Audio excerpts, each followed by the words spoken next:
consider yourself under my protection? Big man in a suit of armor. Take that off. What are you? Let's put a smile on that face. I'm touching myself tonight. How can a woman possibly fight this? There are two things I want to do. I want an American cheeseburger.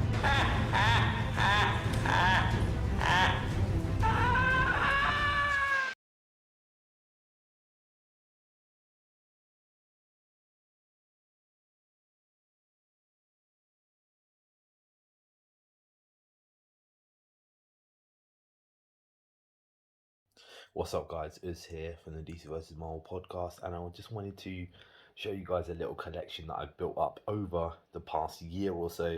Pretty much all of these comic books I've got, not even over the past year, probably over the last 6 months or so, and I pretty much managed to get all of these free.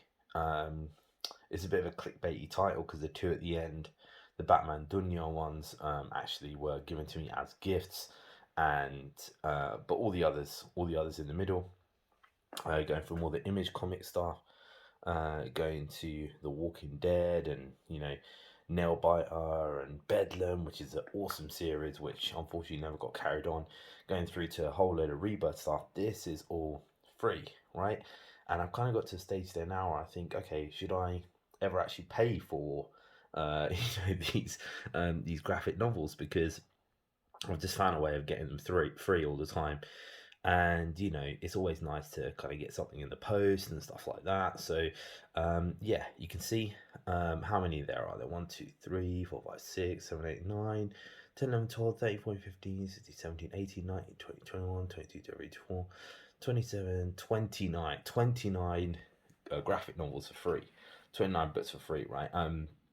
If you're one of these people who is a what I call a so-called collector, which is the kind of people who just speculate and they basically want to just wait until you get like a really kind of comic book that is going to appreciate in value, and then just put it in boxes like these, right? Just put it in boxes like those and just leave it there. This is not for you. But for me, I've always been somebody who kind of like, I've got that Indiana Jones thought process, right? Where it's like, it belongs in a museum so that kind of everybody can see it, right? I want to be one of these people who my kids can just go and grab, literally just go like, hey, yeah, let's just grab this one, whatever, and then take it out and just read it. And yeah, I just, like I said at the start of the video, this is not financial advice, but I just want to show you different ways that I've been able to just obtain a whole load of these for free. Yeah, so guys, the first thing that I did was basically I went and I get so many of these kind of emails that come from like Amazon, right? And I don't know if you guys have ordered from Amazon before. Obviously, if you haven't, you're kind of one of the only people who hasn't ordered from Amazon. But yeah, keep getting these emails saying, you know what, sign up to our credit card, right? I'm like, what? This is just garbage, don't really want to sign up to another credit card or whatever. But I decided one day, I don't know why, I decided, let me look at the terms and conditions, right? Probably because it was in the middle of the pandemic, not doing anything else. And I looked at it and I was like, okay, they give you a £40 gift card. There's no minimum spend and there's no annual fee, right? So I was quite confident that I'd end up getting this card. Obviously, they'd offered it to me there already.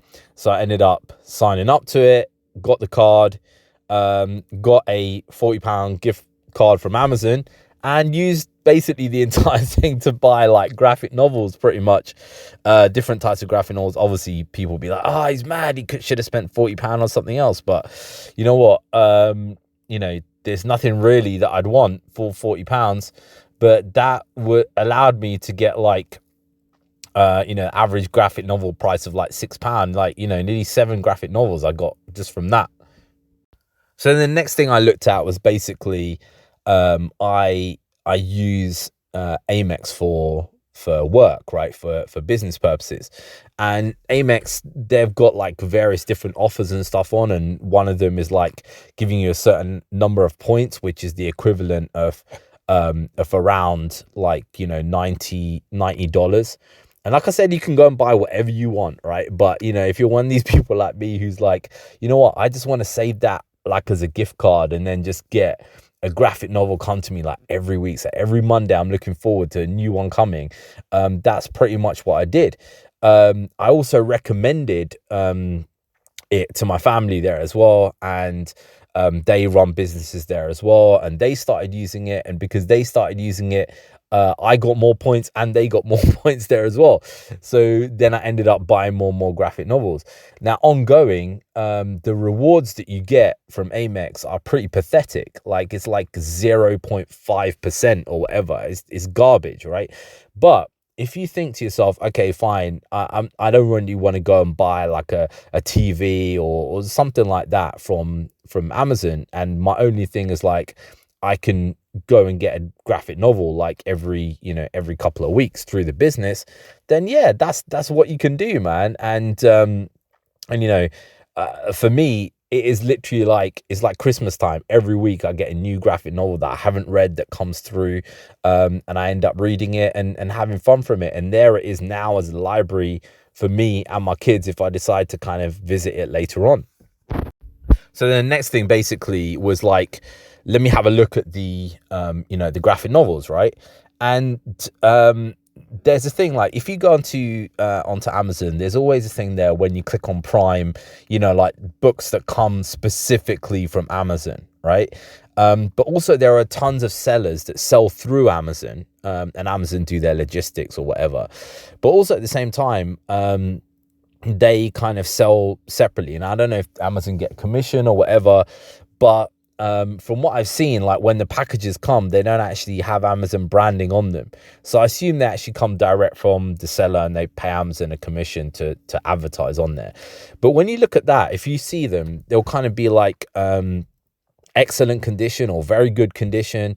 And pretty much most of the time, they'll be 70% less than the actual main books. I mean, I've seen some of them that are like for, the main book is like 11, 12 pounds. And then their kind of nearly new secondhand one, which is £4. And for me, I'm one of these collectors who basically, I'm there to read the books, right? I'm not one of these, I have this thing against other collectors that basically when they put, a whole load of like comic books just in a cardboard box and just keep it in storage and stuff, and it's like, yeah, I'm a collector. It's like, I got that Indiana Jones idea, like I said earlier, man. I got that Indiana Jones idea where basically it's like, I want to be able to see things, I want to be able to read them. I don't like things kind of packed away. So yeah, for me, if it's nearly new, it's been read once, I couldn't give a damn, to be honest, as long as it's in really good condition. So if you go down to those and you look at that section there on Amazon, you'll always find kind of, newer ones, even if you're willing to wait a little bit longer, because a lot of these come from the US. People buy graphic novels and then just send them to these companies, and these companies have massive stocks of graphic novels just sitting there doing absolutely nothing. So yeah, guys, once again, this ain't financial advice. Don't take this as financial advice. However, I'm just telling you how I did it and how I get this kind of like, I get these presents coming through like every single week or every couple of weeks. Let me know if you guys have any strategies to getting free graphic novels there as well. Leave them in the comments there down below. And I'll see you again for another video soon.